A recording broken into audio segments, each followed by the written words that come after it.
Amazing audience, we are live right now in Florida. So what this means is we have arrived from making the full loop across 48 states and Canada twice in 80 days.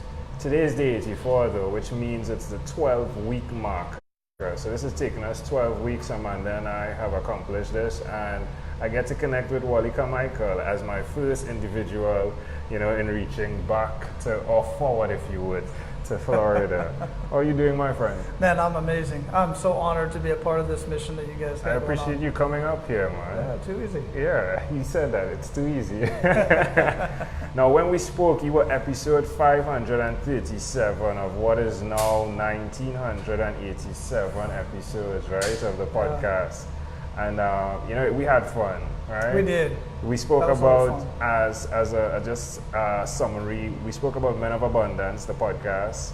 We spoke about your earliest childhood memory, interestingly enough, being, to me, connected to who you are with you and your father, looking at the, was it a sunset? It was a lunar eclipse. There we go. Yeah, one of the two. So, it was one of those night. things. Yeah, it got really dark, and then the cow snuck up on us. Yes, and I remember saying that it seemed as though that connected to you in terms of abundance and how naturally it can come when you focus on things that are wealth building. Yeah? Yes. So what's the update? What's going on?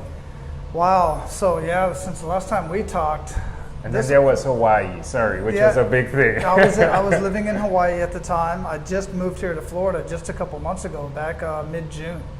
And since the last time we talked, all of that was just a podcast to build an audience, to get conversations, to write a book of other men that were living an amazing life of abundance and somehow paying it forward. Well, now that turned into a coaching business. Sweet. 2 coaching businesses actually that I've combined into one. What are you coaching? Tell us. So about 6 months into the almost a year into the podcast, people started contacting me, asking me to coach them in living a life of abundance. And even a spouse contacted me and said, "Hey, would you coach my husband into living a life of abundance? We have good money. He's got a good job, but he's always working. He's not spending time with the family. This, that, and the other." I said, "Look, I would love to do that. I just need to figure out how to do that. I know how I got to where I'm at, but I don't know how to coach somebody else in that." So what I did was started hiring coaches to teach me how to build a coaching business and to coach in this manner. Well, that turned into a business, because some of the other skills that I have, hard skills, are business and marketing strategies. So I combined abundance mindset with business and marketing strategies, because 90% of being successful in anything is mindset. 80 to 90%, it depends on who you talk to, but I'd say 90% is your mindset. Because I can give you the same exact skills that I can give somebody else. For instance, in my book, the same exact skills, give you the skills, give somebody else the skills. But if your mindset is better than the next guy, you're going to succeed long before the other individual does or ever does. Tell me about this book. You just talked about this. What's this? So this book, what this is, No BS Business Breakthrough. This is my lowest hanging fruit. I wanted to write a book, as I mentioned, Living Your Life of Abundance. But that book, it ended up being a biography of me, and I didn't want that. That's why I started the podcast, to collect those conversations, to put in the book as well, and that's still in the making.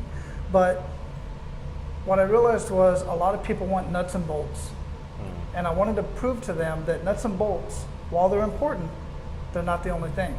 So the nuts and bolts are easy. You just do this, do this, do this, do this, do this. It's step by step. 8 strategies in this book out of hundreds that I have when I go into a business to help them basically stay in business and increase their revenue.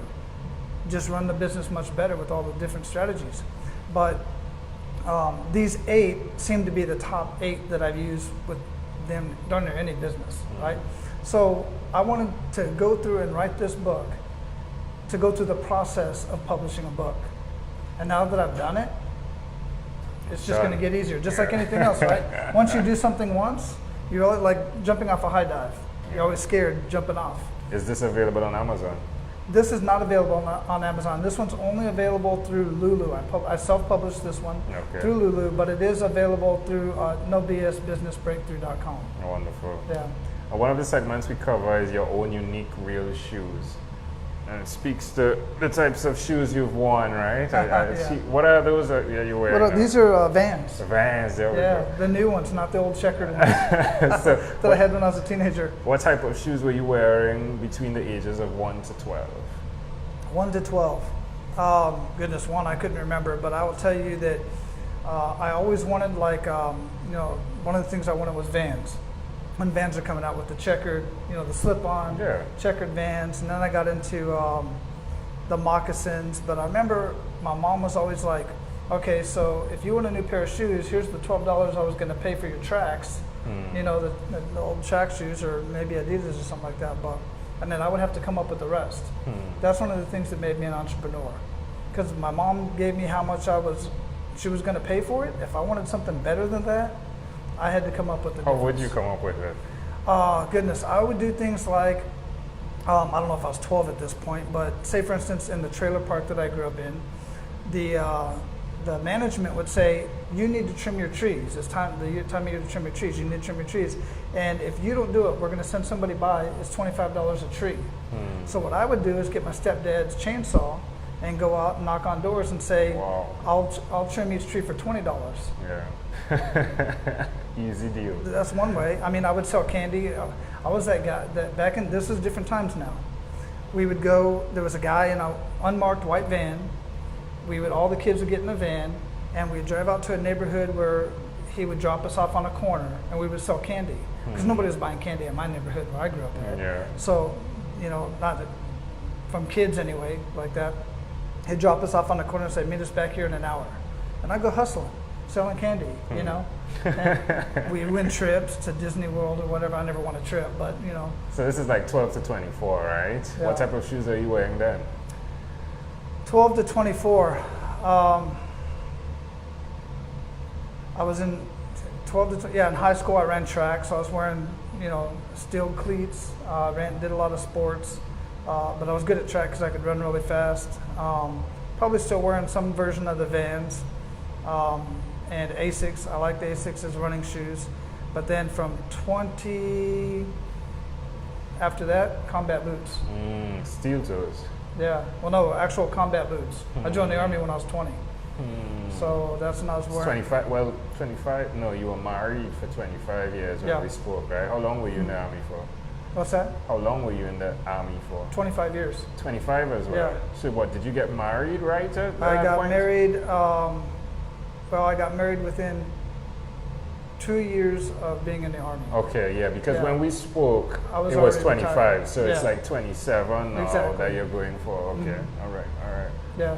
Interesting. When you look back from that time to now, do you have any regrets?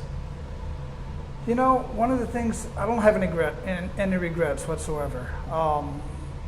There were a lot of things in my life that weren't great, but it's what made me who I am now. I would have to, there's some things that I regret. I won't talk about now. Yeah, sure. Absolutely. What are you most excited about now? What I'm most excited about now is I work from home. I'm with my family all day, every day. If they need anything from me, they just come knock on my office door. It's French doors with glass, and I can see them at the door. They see if I'm on a call or on a podcast or interviewing somebody. I can just walk down the hall. It's a 12-second commute. I might run into have a cat and a dog in the kitchen on the way there, and that's about it. And I'm excited about what I'm doing with Men of Abundance, where it's going, and my coaching business. What I'm doing for small businesses, because it's in trying to enhance people's lives. Most of them are entrepreneurs, and once I can get their business right, and their family life right, because they both go hand in hand. When I evaluate them and I see what's going on with their business, I also pay attention to what's going on with their family life. Once I get those two right, and they're synergistically together, then it's just a beautiful thing to see that process. If if I'm interested in the coaching side, do I go to No BS Business as well, or do I do Wally Carmichael? Yeah, you can go to No BS Business as Okay. well, or Men of Abundance. I have all the Okay. coaching information up there. Wonderful. When you heard that this guy from the Caribbean was coming to meet you face to face, what did you think? Well, first off, I had already had this conversation, a conversation with you. So when you put it out and invited me on, I was just, there was no question. It was like, yeah, absolutely. I'm going to support this guy because I loved your mission from before with your 12-minute convo. I loved the way that you structured the questions and the conversation. It was so easy and so natural. Yeah. It's just a no-brainer. We got to support each other. I appreciate that. I appreciate you coming out here, having this conversation, especially today, right? Yeah. Day 84, 12-week marker, my friend. That's oh awesome. my What an gosh. honor. My wife is like, I'm tired. I know. I was need telling to you go." earlier, I saw your video and you guys were in Virginia Yeah. and you're showing your beautiful wife with the sunset. And I was like, she's got that look on her face like, what are we doing this again for? Because, man, what a long haul. Seriously. Well, my friend, It's awesome. this has been a great pleasure. Before we leave, is there anything else you'd like to share with our amazing audience? Look, man, every day is beautiful. I started this whole process because I was that man chasing the 6 and 7 figure income, and I just realized that I have to be grateful for everything I have today and realize the abundance that's already in my life. And from that point, like almost immediately, so much more started coming into my life in the form of relationships and connections, and the money comes. Don't worry about the money. Just live your life. Realize you have so much to be grateful for. If you're watching this right now, be grateful that you're connected and just have an amazing, abundant day. I love it. Wally Carmichael, thank you for being on What is Inspired by 12-minute Convos with Angel Jones. Did you have fun? I absolutely did. Always do, man. Boom.